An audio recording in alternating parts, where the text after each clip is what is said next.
Welcome, ladies and gentlemen, to this expert talk. The topic today is iFab EasyScan, discover the new digital platform solution for your treatment. My name is Andreas Samson, I'm your moderator, and in this case it's my pleasure to welcome my today's interlocutors, as they were. Ms. Doreen König. Ms. König is user and our today's demo model. I welcome also my colleague Jens Volkmar. Jens is application manager iFab, and last but not least, I welcome my colleague Franziska Lehmann. Franziska is the responsible product manager for iFab Global. So welcome to all of you. So what's the topic of this expert talk? It is not a surprise that Ottobock walks the path of digitalization together with the customers. And in this context, we have very close contact to our customers and receive a lot of feedback. On the one hand, we receive some small concerns in certain areas, and on the other hand, we receive a lot of wishes. And if I have to describe the main wish from your customer side to Ottobock, then the wish is that Ottobock develop a smart, intuitive, very easy to handle, cost-wise, cost-effective hard and software solution for the application in the O&P business. And we listen to our customers and we develop the iFab EasyScan solution. Before we step deeper into the iFab EasyScan solution, we would like to share the results of a survey that we did with our customers. And the question was, how do you see the digitalization in the field of O&P? And in this case, I'm more than happy that my colleague Franziska Lehmann will present the really very interesting results. Exactly, Andreas. So in order to understand our customers even better and to get a feeling regarding their concerns towards digitization, we've conducted the survey this year. And in total, we had over 130 participants, wow. CPOs, as well as workshop owners. So I would like the opportunity to say thank you again to all of the participants. But now let's have a little insight into the survey results. So we wanted to know from our participants, when do they think that digitization would arrive in their professional field? And here, interestingly, 78% stated that digitization is already there. In addition, we wanted to know whether our customers perceive digitization whether as chance or whether as risk. And here, luckily, 94% stated that they perceive digitization rather as a chance, and only 3% stated that they perceive digitization as risk. In addition, we of course also wanted to know what's especially important for our customers regarding their treatments and what they expect particular from digitization regarding their treatments. And in general, the accuracy of fit, the individuality of each treatment and an easy handling were stated as the most important aspects regarding a treatment. If we look at the results towards digitization, so here our participants expect especially a higher efficiency of processes, also here a high accuracy of fit. They expect cost savings, but also more time for their patients. And they also expect an increased product quality. So those are of course really important aspects and also information for us. So this gives us a hint what we should concentrate on most regarding our development projects. When we asked the participants regarding their greatest fears towards digitization, high investment costs as well as the fear of a devaluation of craftsmanship were stated as the most often answers. So regarding the first topic, the high investment costs, we have already found a really important answer with our iFab EasyScan, where we will learn more about later on. And if we talk about the fear here regarding devaluation of craftsmanship, it's really important to keep in mind that digitization will not replace the CPO or its craftsmanship. It should be a tool and should support the CPO in his everyday life and his everyday work, and should open up additional future perspectives. And this is also reflected quite nice by one of the quotes within our survey. So we also asked the participants, so imagine digitization would be a person. What would you like to say to digitization? And the one answer was, well, it's great that you're here, and it's good that we are still at the beginning so that we can shape the future together. And this is also very important for us. So shaping the digital future together with our customers. So please contact us, let us know what you need to get started. Therefore, you could also use the contact field at the website, and if you're interested, then you can also get more detailed survey results there.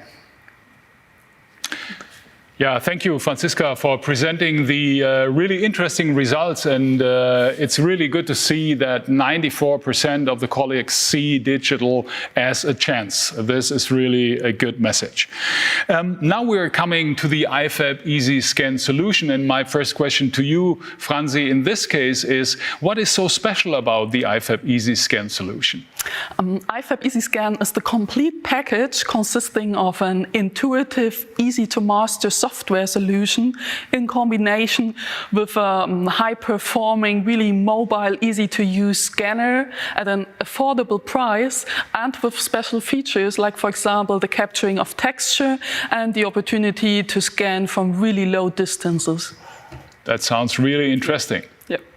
So, and how this looks in real life, we can now see at the example of the order for an unique liner.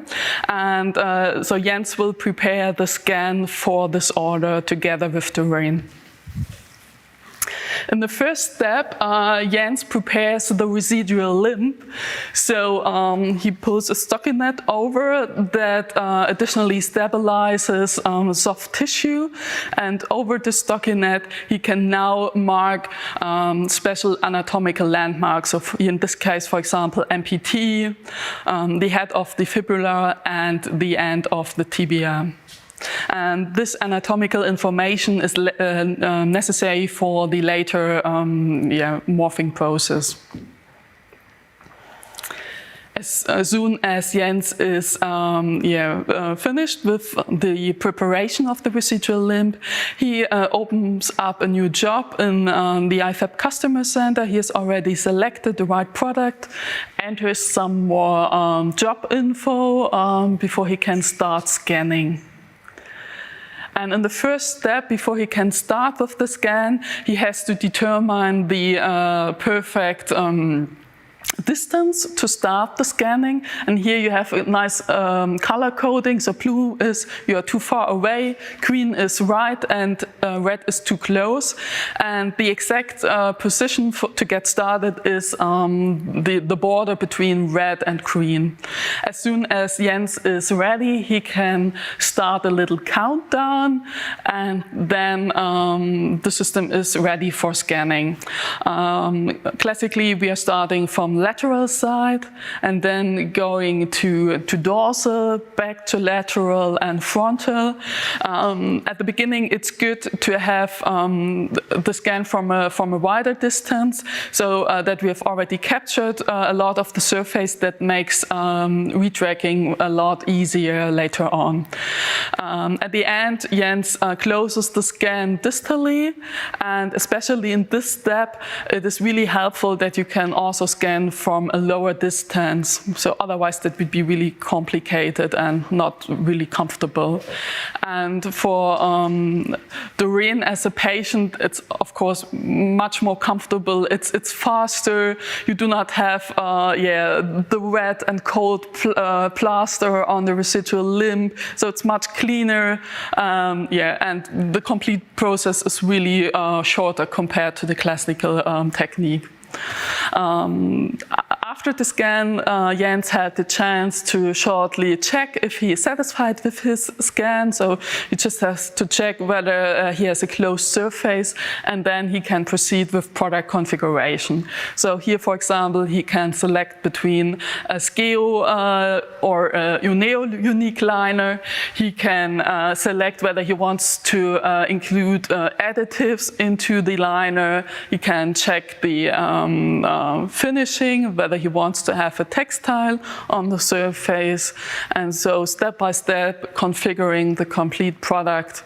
And as soon as Jens is ready with that, he can send the job to iFab for fabrication. Yeah, thank you very much, Franzi, for the explanation, and thank you for the team.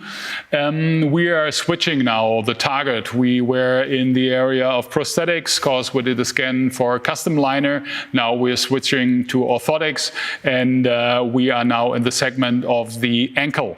And in this case, we are coming to the MyNext Marfo. The MyNext Marfo was our first 3D printed product. And Jens will show us how he do the modeling of an uncorrected scan, because this is really the starting point. And he will also show how to construct the MyNext Marfo. Exactly. In this part, we will concentrate on the modification part. So we will not show the scan again. So you've already seen this now for the example of the liner. It's similar in the case of the Marfo. Also here we need certain anatomical landmarks. We will see this later on in the software. So let's imagine we have already done the scan, and now we start with the modification process within the software. Within the modification software, Jens is selecting the side of the foot in the first step, and then in the next step, he is transferring the anatomical landmarks, which are also necessary for the Marfo, into the software. And here the software guides you step by step from each landmark to the next one. And you get also additionally a short explanation where this landmark is roughly expected. And here, for example, you have lateral and medial malleolus and further anatomical landmarks, which are necessary for the next morphing and correction step. During the morphing, the customer does not have to do something. You can just watch this morphing process, and you can also see the progress in this short bar here. And so you can have a little bit more transparency regarding this step and what is taking place. And as soon as the morphing is finished, you just have to click on Next. And in the meantime, you can see how your scan is automatically brought in the right direction. In the next steps, you can do some more adjustments.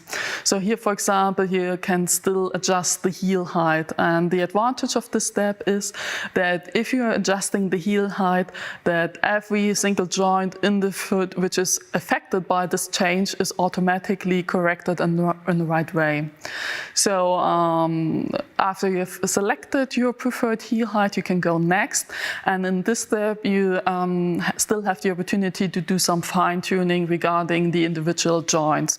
Background for this is that the software corrects the foot to 100%, but not always this is possible for each patient. So if it should be not possible to correct the foot to 100%, then you can do some further adjustments here. And this can be done really for each relevant joint step by step, which is really intuitive. And you can directly see the effect also by this additional displaying of the bones. If everything is adjusted in the right way, you can click Next, and in this step you can do the alignment from different perspectives. So here, for example, in this first step from anterior view, this of course has an effect on the later rollover line, and then you can also do those corrections from other perspectives. So you can go here step by step. If it should be necessary, you can still adjust it. If not, you can leave it the way how it was prepared from the software. After those corrections, the construction of the final product starts. And here in the first step, you get displayed different patches, so different areas which are already defined according to your former specifications. This is a step we have skipped just to save some time.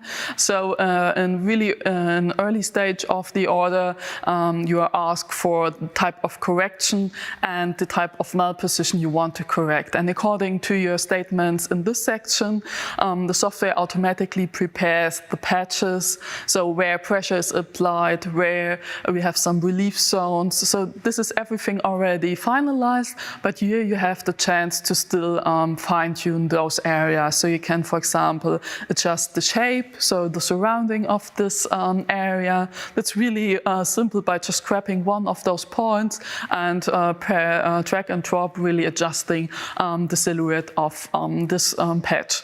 And additionally, you can also adjust the height of each patch. So you can you have really the opportunity for an individual adjustment for each patient if it should be necessary. If not, you can just leave it as it is. In the next step, you can finalize the trim line of the final product. So you can see already here what's the recommendation of the software. This orientates on the standard design of the MAFO, but also here it's really simple to just grab one of the points and drag it in the direction where you want to adjust the trim line. And as soon as you are satisfied with this outcome, then you still have the opportunity to fine-tune the roll overline position. Also here you can see the preview. So if it should be necessary, you can play around with this functionality a little bit to see if you're already satisfied or whether you want to fine-tune it even more. The next step is really just more the final check, where you say, well, I'm satisfied with all modifications. I want to order the product exactly in this way. And here, of course, you see all modifications summarized on the model. You can check again whether you want to order it that way or whether you want to go back and adjust something. And then in the next step, after you've constructed the final product, we go to the product configuration, where you can define, let's say, really the final product in the sense from where you want to have flex structures, for example. Here, as you can see, there were already some pre-selections. Those are according to the standard version of the MAFO, but of course you can also add additional selections or leave the standard ones away. Additionally, also further settings, like for example the kind of closure ring, if you want to have additional support combined with the closure ring, can be stated here. Or also if you want to have a heel height adjustment, so you can really also here step by step configure the final product, and as soon as you are satisfied, just click on next. You have the option for some comments if it should be necessary, and at the end you get a short summary of your complete order. You get a short preview of the finalized and corrected foot, also with the trim line really bright. So you can have really a final check if everything is in, if all information are correct, and if you're satisfied, then you can send out this order to the iFab for production. So Franzi, what happens next? And the next step, the order information is transferred to the iFab, and their experienced colleagues will check the order again if everything is complete or whether they have any questions. And in the next step, they would prepare the data for the fabrication steps. In this case, this would be 3D printing. And how this looks like in the iFab in Duderstadt, we can see in a short video now.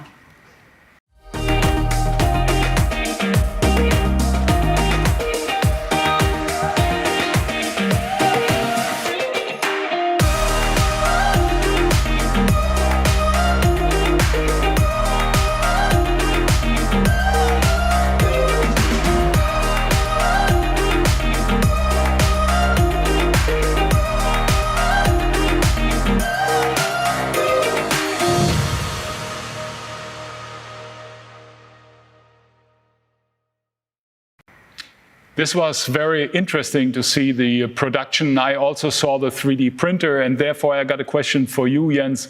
What's the advantage of a 3D printed product? Yes, with a 3D printed product, we are able to create really thin wall thicknesses. It's a nice shape on this Marfo. We can create flexible structures, perforated structures to have a good feeling from the patient, and it's reproducible. That's good. And if you are interested in this product, please keep in touch with us. So thank you, Jens. I will take this as closing word. Thank you very much. Unfortunately, ladies and gentlemen, we are at the end of our expert talk. I just want to say thank you to all of you for your insights in this topic today. And a special thank you for you, ladies and gentlemen, for your time and attention. Stay healthy.